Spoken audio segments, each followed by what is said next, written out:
Hello students, welcome to Divya career coaching. तो students, जैसा कि हम एनसीईआरटी मैथ बुक सॉल्यूशन करा रहे हैं, तो चलिए आज कुछ नया सीखते हैं और देखते हैं आगे के क्वेश्चन। एक्सरसाइज 3.3 में क्वेश्चन नंबर 4 आज बताना है। एक नगर में टैक्सी के भाड़े में एक नियत भाड़े के अतिरिक्त चली गई दूरी पर भाड़ा सम्मिलित किया जाता है। 10 किलोमीटर दूरी के लिए भाड़ा 105 रुपये है तथा 15 किलोमीटर के लिए भाड़ा 155 रुपये है। नियत भाड़ा तथा प्रति किलोमीटर भाड़ा क्या है? एक व्यक्ति को 25 किलोमीटर यात्रा करने में कितना भाड़ा देना होगा? इस क्वेश्चन को आप स्टेप बाय स्टेप समझिए कि ये क्वेश्चन कह क्या रहा है। तो एक्सरसाइज 3.3 एक्सरसाइज 3.3 क्वेश्चन नंबर 4।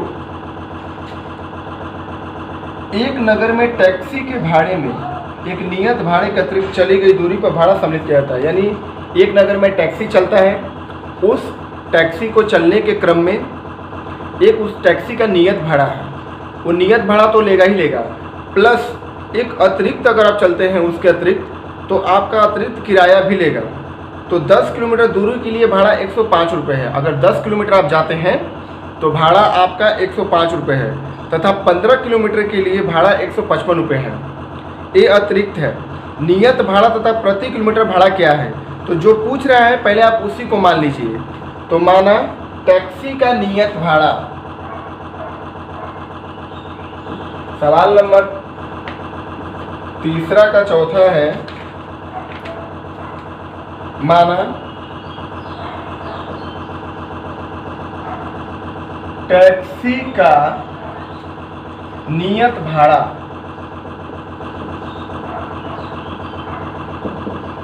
भाड़ा 100 रुपये है।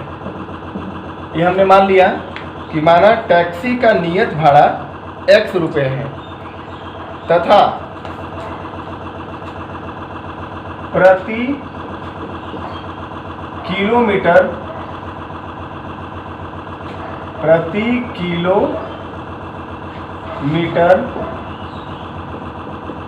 टैक्सी का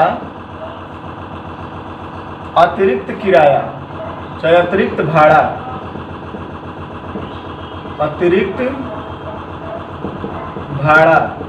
Y रुपये है।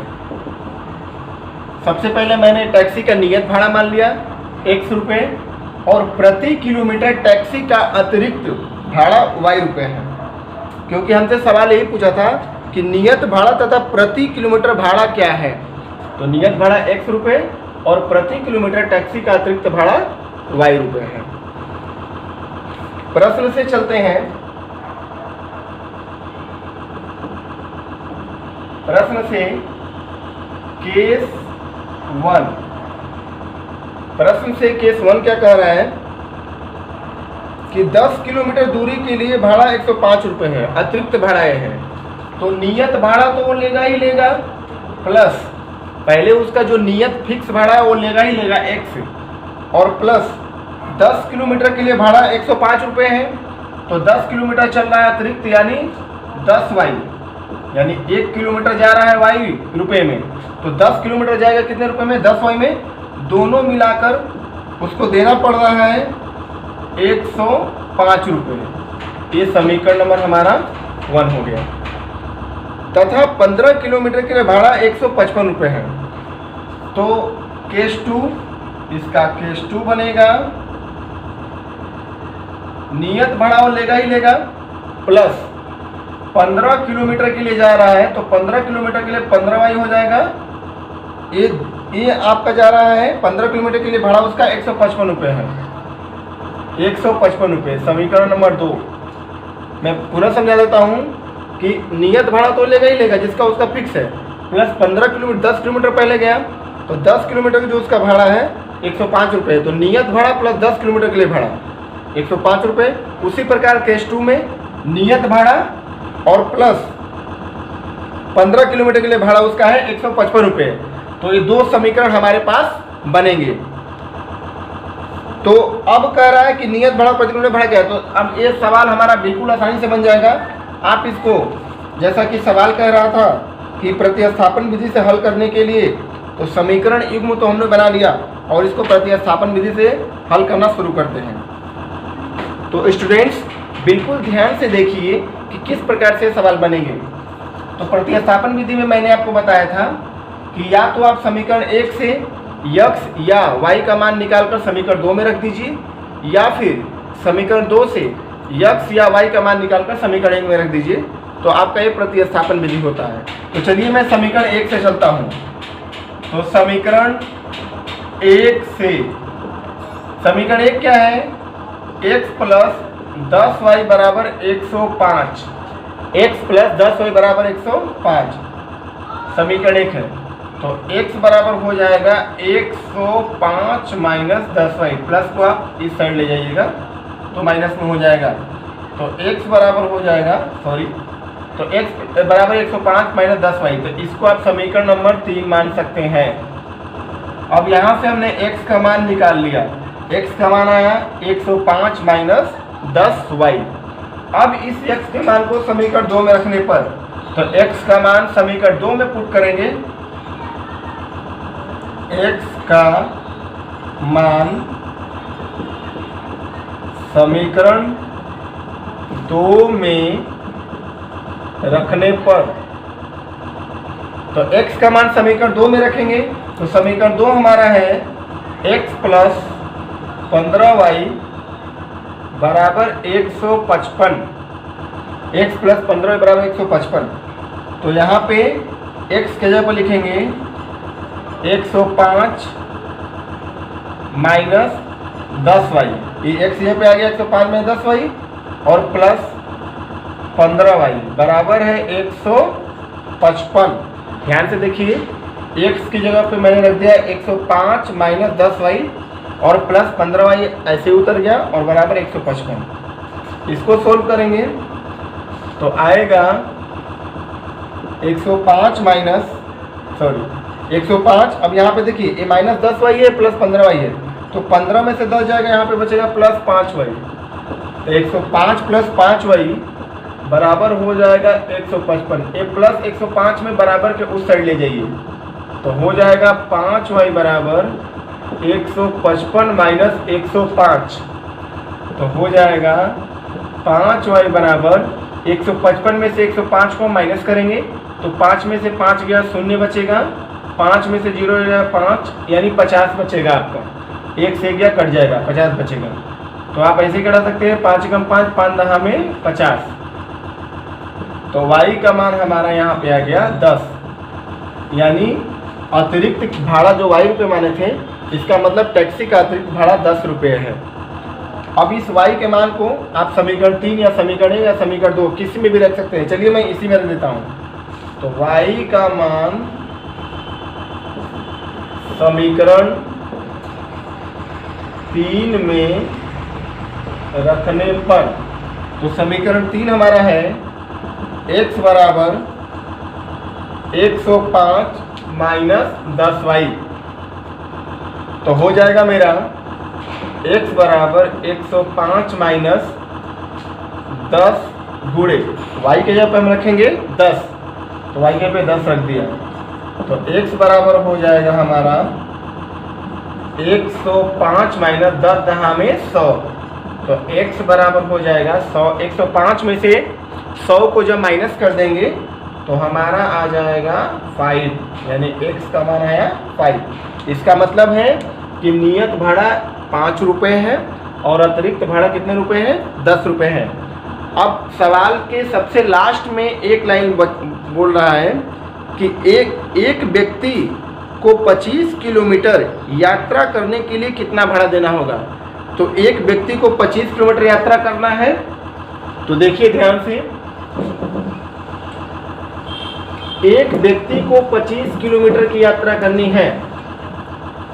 तो यहाँ पे बिल्कुल ध्यान से देख सकते हैं, एक व्यक्ति को अगर 25 किलोमीटर की यात्रा करनी है तो इसका मतलब है, यानी कि इसलिए 25 किलोमीटर यात्रा करने में लगा कुल किराया, उसे कितना भाड़ा देना पड़ेगा? तो कुल किराया या भाड़ा एक ही चीज़ है।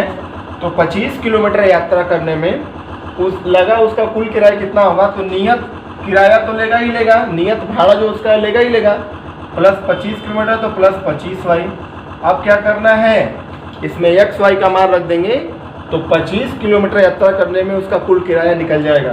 तो x का मान आया मेरा 5 और प्लस 25 गुणे y का मान मेरा आया 10, तो हो जाएगा 5 प्लस 25 दाम में 250। इसका मतलब है कि 255 रुपये अगर वह देगा तो 25 किलोमीटर यात्रा आसानी से कर सकता है। तो स्टूडेंट्स, इस तरीके से आपका ये तीसरा का चौथा सवाल बन चुका है। चलिए अगले सवाल की तरफ बढ़ते हैं।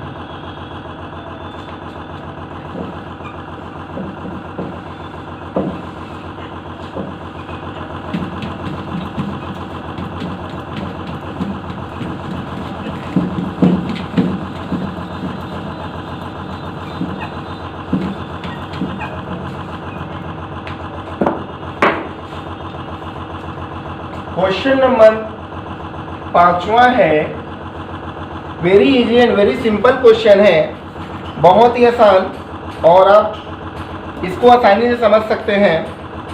यदि किसी भिन्न के अंश और हर दोनों में 2 जोड़ दिया जाए, यदि किसी भिन्न के अंश और हर दोनों में 2 जोड़ दिया जाए तो वह 9/11 हो जाती है। यदि अंश और हर दोनों में 3 जोड़ दिया जाए तो वह 5/6 हो जाती है। तो वह भिन्न ज्ञात कीजिए। तो चलिए भिन्न पहले मानना पड़ेगा हमें। तो सबसे पहले मानते हैं, माना वह भिन्न x/y है। भिन्न हमेशा अंश और हर के फॉर्म में होता है।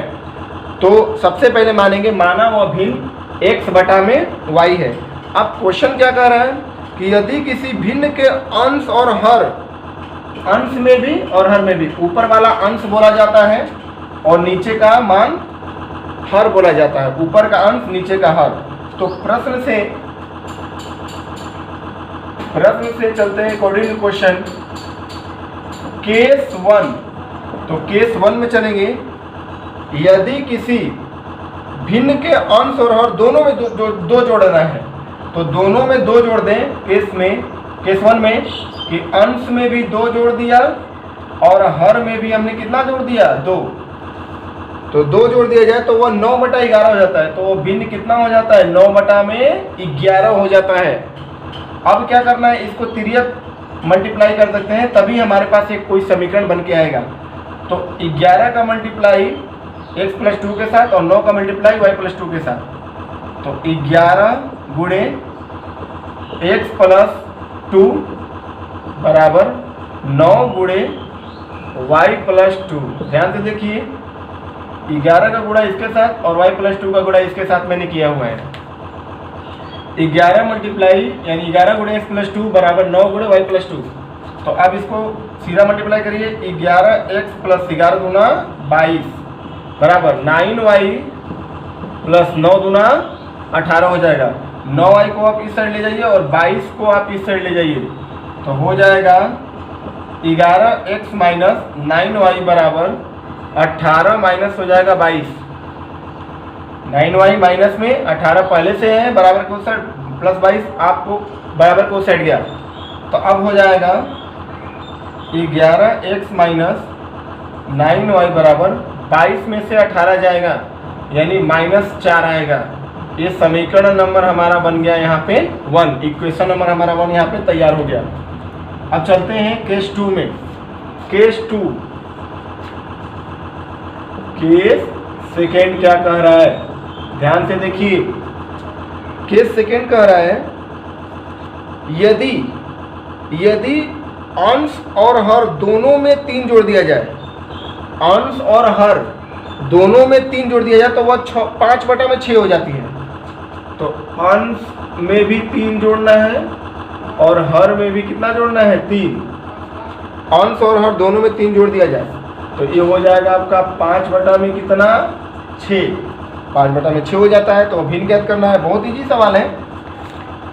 तो देखिए इसमें भी तिर्यक गुणा करेंगे तो हो जाएगा 6 multiply x plus 3 is equal to 5 multiply y plus 3। तो हो जाएगा 6x प्लस 36 18 बराबर 5y प्लस 5 तिहाई 15। 5y को आप इस साइड ले जाइए, 18 को प्लस को आप उस साइड ले जाइए तो हो जाएगा 6x माइनस 5y बराबर 15 माइनस हो जाएगा 18। बिल्कुल ध्यान से देखिए, समझते जाइए इसको ध्यान से। 6x माइनस ये हो जाएगा 5y बराबर 15, प्लस वाला उधर जाएगा तो माइनस 18 हो जाएगा। तो 6x माइनस 5y बराबर 18 में से 15 जाएगा, हो जाएगा -3। समीकरण नंबर हो जाएगा कितना 2। अब इन दोनों समीकरणों को हल करना है तो चलिए हल करते हैं। प्रतिस्थापन विधि से ही हल करना है तो चलिए हल करना शुरू करते हैं। तो समीकरण 1 से पहले मैं यहाँ से x का मान निकालूंगा। तो सबसे पहले चलते हैं समीकरण 1 से, या फिर आप यहाँ से भी निकाल सकते हैं। चलिए मैं यहाँ पे आज अभी समीकरण 2 से ही निकाल देता हूँ। तो समीकरण 2 से चलते हैं, समीकरण 2 से ही। तो यहाँ पे है x का मान निकालना है तो सबसे पहले आप क्या कीजिए, -5y को आप इस साइड ले जाइए तो हो जाएगा 6x बराबर -3 प्लस हो जाएगा 5y, -3 एडिटिव रहेगा। उसके बाद हो जाएगा यहाँ पे x का मान निकालना है तो 6 यहाँ पे गुणा में है तो ये बराबर के उस साइड जाएगा तो डिवाइड में आ जाएगा। तो x बराबर हो जाएगा -3 प्लस 5y बटा में हो जाएगा 6। यहाँ से मेरा x का मान निकल गया जिसको समीकरण नंबर 3 आप नाम दे सकते हैं। तो अब इस x के मान को आप समीकरण 1 में रख दीजिए, क्योंकि समीकरण 2 से जब निकाला तो इसका मान समीकरण 1 में रखना होगा। तो चलिए चलते हैं, x का मान समीकरण 1 में रखने पर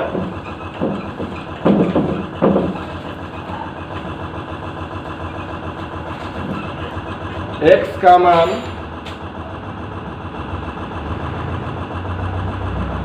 समीकरण 1 में रखने पर तो हो जाएगा समीकरण 1 है 11x माइनस 9y बराबर -4।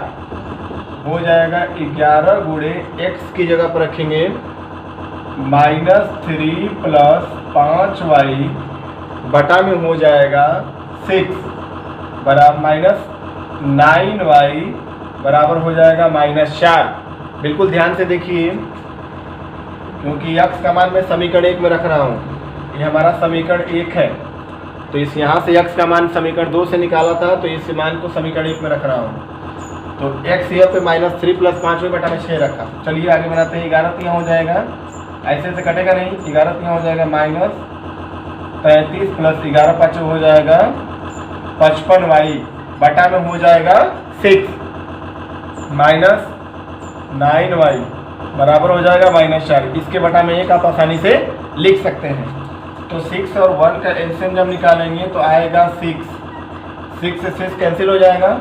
यहाँ पे आ जाएगा -35 प्लस 55y -6 नमा हो जाएगा कितना 54y। 1 से 6 जगह 6 होगा, 6 नमा 54, 6 नमा 54y और बराबर हो जाएगा -4। अब क्या करेंगे, -33 प्लस 55y में से 54y घटेगा तो कितना आएगा y बटा में हो जाएगा 6 बराबर हो जाएगा -4। यहाँ से तिर्यक गुणा करेंगे, -4 के बटा में 1 लिख सकते हैं, नहीं भी लिखेंगे तो कोई दिक्कत नहीं है। तो यहाँ पे हो जाएगा -33 प्लस y बराबर तिरछी गुणा करेंगे तो हो जाएगा 6 गुणे -4। अब यहाँ पे ध्यान से देखिए तो -33 plus y is equal to हो जाएगा 6 चौके -24। उसके बाद क्या करेंगे, ध्यान से देखिए छात्र, -33 को आप इस साइड ले जाइएगा तो y इज इक्वल टू हो जाएगा -24 प्लस हो जाएगा 33। तो y इज इक्वल टू हो जाएगा 33 में से 24 जाएगा, 13 में 4 गया 9 यानी 9 आएगा y का मान। y का मान कितना आ गया 9 यानी हर हमारा निकल गया। y हर माने थे इसलिए y का मान निकल गया। चलिए और y का मान समीकरण 3 में रख दीजिए इसी समीकरण में। तो y का मान समीकरण 3 में रखने पर, तो y का मान समीकरण 3 में रख रहे हैं, तो समीकरण 3 है x बराबर -3 प्लस 5y बटा में कितना हो जाएगा 6। समीकरण 3 हमारा ये y का मान हमारा 9 निकला, तो y का मान समीकरण 3 में रख दीजिए। तो x बराबर -3 प्लस 5 बटा में 6, तो x बराबर हो जाएगा -3 प्लस 5 मल्टीप्लाई y के ऊपर रख देंगे 9 बटा में कितना हो जाएगा 6। इसको मिटा देते हैं तो हो जाएगा x बराबर -3 प्लस 9 5 होता है 45 यानी 45 बटा में हो जाएगा 6। तो x बराबर हो जाएगा 45 में से 3 जाएगा 42 बटा में जाएगा 6, 6 7 हो जाएगा 42, यानी x का मान हो जाएगा 7। 6 7 x का मान हो जाएगा 7, यानी अर्थात यहाँ पे भिन्न निकालना था, वह भिन्न ज्ञात कीजिए। तो भिन्न हो जाएगा आपका, इसलिए भिन्न आपने x बटा में y हमने माना था, तो x की जगह पे लिखेंगे 7 और y की जगह पे कितना लिखेंगे 9, यानी यही हमारा भिन्न आंसर होगा, आपका ये आंसर हो जाएगा। तो छात्र आपने देखा कि इस तरीके से मैंने तीसरा का 5वां सवाल आपके सामने बनाया है, और आप आशा करता हूँ कि आप लोगों को अच्छे से समझ में आया होगा। अगर आपको नहीं भी समझ में आता है तो आप हमारा वीडियो को पीछे करके प्रीवियस करके आप देख सकते हैं, बैक करके देख सकते हैं। तो चलिए अब अगले सवाल की तरफ बढ़ते हैं। अगला सवाल क्या कह रहा है? अगला सवाल है 5 वर्ष बाद जैकब की आयु, तीसरा का 6वां क्वेश्चन, 5 वर्ष बाद जैकब की आयु उसके पुत्र की आयु से 3 गुनी हो जाएगी। 5 वर्ष पूर्व जैकब की आयु उसके पुत्र की आयु की 7 गुनी थी, उनकी वर्तमान आयु क्या है? तो इस तरह के सवाल बनाने के लिए आप जो है, और इस तरह के सवाल आपके 10वीं बोर्ड एग्जाम में पूछे जाते हैं, और ये बहुत BM क्वेश्चन है, इंपॉर्टेंट क्वेश्चन है। और आपका ये जो क्वेश्चन अभी मैंने बताया ये भी आपका BM क्वेश्चन है, बोर्ड मॉडल क्वेश्चन है, जो 10वीं के बोर्ड एग्जाम में अक्सर ये ऐसे सवाल पूछे जाते हैं। तो चलिए 6वें क्वेश्चन को समझते हैं, ध्यान से समझिए, और आप एग्जाम में किस तरीके से बनाइएगा उसको ध्यान से देखिए।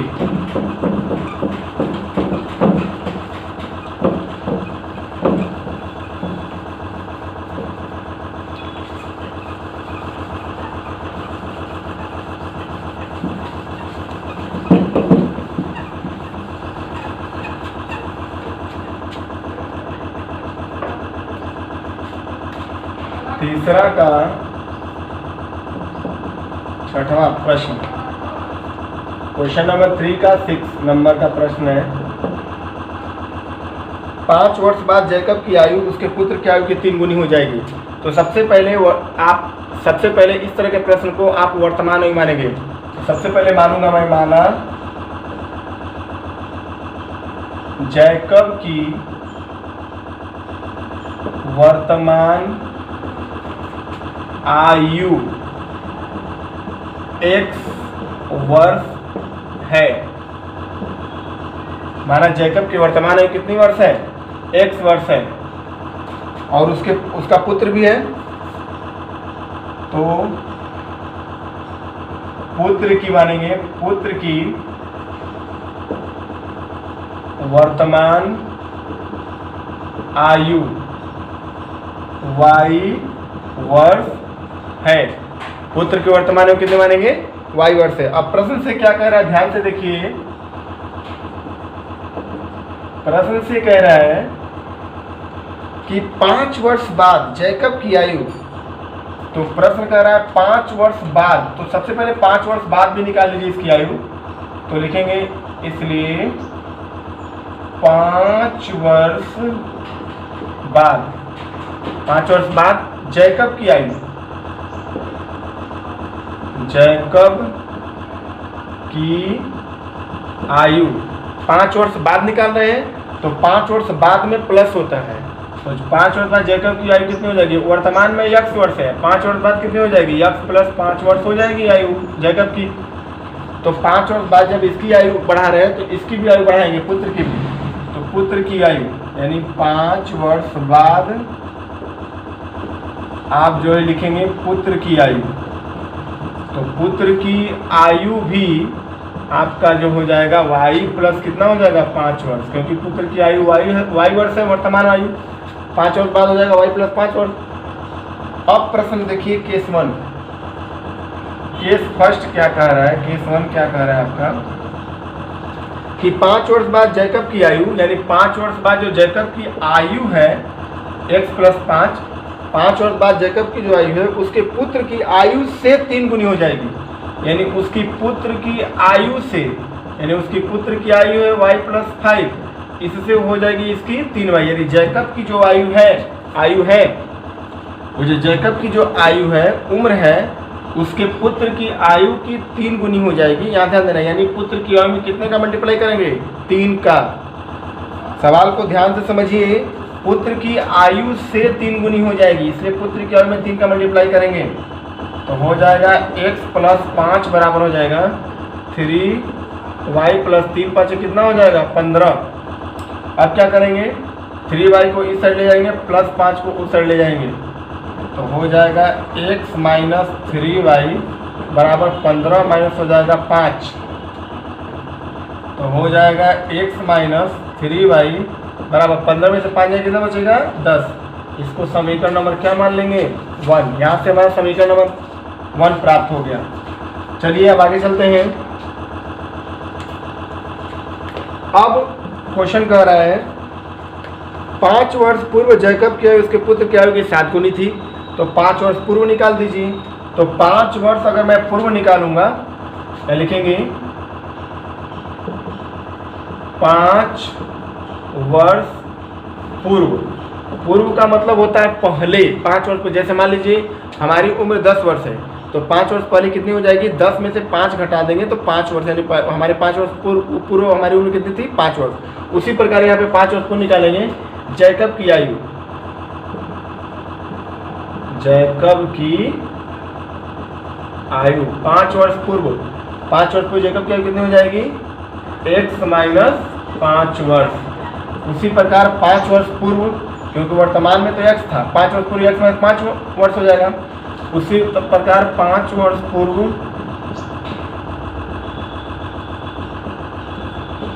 5 वर्ष पूर्व जो है पुत्र की आयु, 5 वर्ष पूर्व पुत्र की आयु हो जाएगी y माइनस 5 वर्ष। 5 वर्ष पूर्व उसके पुत्र की आयु कितनी है y माइनस 5।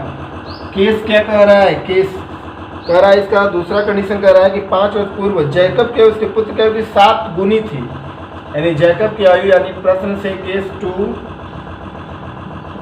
क्या कह रहा है कि 5 वर्ष पूर्व, यानी 5 वर्ष पूर्व जैकब की आयु यानी x माइनस 5 उसके पुत्र की आयु की 7 गुनी थी। उसके पुत्र की आयु है y माइनस 5, इसकी हो जाएगी 7 गुनी, तो हो जाएगा x माइनस 5 बराबर हो जाएगा 7y माइनस 7 5 35। तो चलिए इसको सोल्व करते हैं आगे।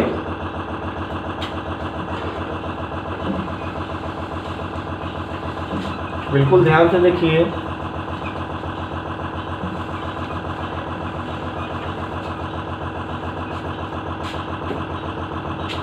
यहाँ पे x माइनस 5 है, यहाँ लिखता हूँ, ध्यान से देखिए x minus 5 is equal to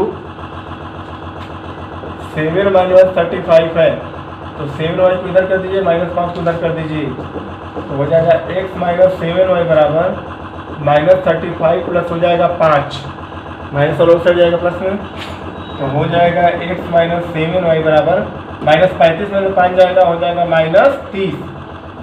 ये हमारा समीकरण नंबर कितना हो गया 2। अब इन दोनों समीकरणों को प्रतिस्थापन विधि से हम बना लेंगे, या फिर वैसे तो मैं किसी भी विधि से बना सकता हूँ। 5 विधि से किसी भी 2 चर रैखिक समीकरणों को 5 विधि से सोल्व कर सकते हैं। प्रतिस्थापन विधि, विलोपन विधि, तुलनात्मक विधि, ब्रजगुणन विधि और ज्यामितीय विधि, यानी उसको आप ग्राफी विधि भी बोल सकते हैं। तो आप जो है इन समीकरणों को मैं आसानी से भी हल कर सकता हूँ, लेकिन इसको हमें केवल प्रतिस्थापन विधि से बनाना है, इसलिए उसी विधि से इसको सोल्व करेंगे। तो चलिए चलते हैं, समीकरण 2 का यहाँ से मान निकाल लेते हैं और समीकरण 1 में रख देंगे। तो यहाँ से समीकरण 2 से मान निकालेंगे तो x बराबर हो जाएगा -30 और प्लस हो जाएगा 7y, -7y को आप उस साइड करेंगे तो प्लस 7y हो जाएगा। तो x बराबर, x का मान तो यहीं से निकल गया, तो ये हमारा x का मान आ गया -30 + 7y। अब इस x के मान को समीकरण 1 में रखने पर लिखेंगे x का मान समीकरण 1 में रखने पर, तो समीकरण 1 यहाँ पे ऑलरेडी हमारा है, तो यहाँ पे रख दीजिए x का मान। तो x का मान है -30 और प्लस हो जाएगा 7y। x का मान -30 + 7y और माइनस है 3y बराबर हो जाएगा 10। बराबर कितना हो जाएगा 10। इसको सोल्व करते हैं।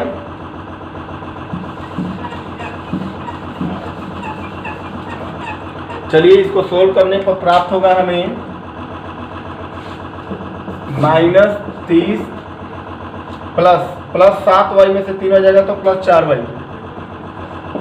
7 में से 3 जाएगा 4y बराबर हो जाएगा 10। -30 को आप इस साइड ले आइए तो 4y बराबर हो जाएगा 10 + 30, तो हो जाएगा 4y बराबर 30 + 10 40। जोड़ देंगे इसको क्योंकि प्लस में दोनों है, तो 4 दहा में हो जाएगा 40। तो y का मान हमारा कितना आ गया 10। अब y का मान हम समीकरण इस 2 में भी रख सकते हैं, 1 में भी रख सकते हैं, कहीं भी रख सकते हैं। तो चलिए y का मान मैं यहाँ पे रख देता हूँ, इसको समीकरण जो 3 माने हैं इसी में रख देते हैं, आसानी होगी निकालना यहाँ से फटाक से। तो ये हो जाएगा y का मान समीकरण 3 में, y का मान समीकरण 3 में रखेंगे तो यहाँ पे है x बराबर -30 + 7y। तो x बराबर -30 + 7 गुणे y के जगह पे कितना रख देंगे 10, तो हो जाएगा x बराबर -30 + 7 दहा में 70। तो x बराबर 70 में से 30 जाएगा कितना हो जाएगा 40। यानी हमने जो माना था सवाल के अनुसार अकॉर्डिंग टू क्वेश्चन के अनुसार माना था कि जैकब की वर्तमान आयु और उसके पुत्र की वर्तमान आयु क्या थी। तो जैकब की वर्तमान आयु हमने 1 वर्ष माना था, तो जैकब की वर्तमान उम्र हो जाएगी 40 वर्ष और उसके पुत्र की आयु हो गई 10 वर्ष। यही आपका आंसर होगा, यहाँ पे आप लिख सकते हैं। इसलिए जैकब की वर्तमान उम्र 40 वर्ष है और पुत्र की वर्तमान उम्र कितनी वर्ष है 10 वर्ष है। यहाँ पे आप लिख सकते हैं, यही आपका आंसर हो जाएगा। तो इस तरीके से हमने तीसरा का 6वां क्वेश्चन भी बना दिया। आपका ये 3.3 प्रश्नावली यहाँ ख़त्म होता है। तो स्टूडेंट्स, आपको मेरा ये वीडियो कैसा लगा आप मेरे कमेंट बॉक्स में ज़रूर बताइएगा। अब ये प्रश्नावली 3.3 यहाँ पे फिनिश होता है। 3.4 प्रश्नावली हम अपने अगले वीडियो में आपको बताएंगे।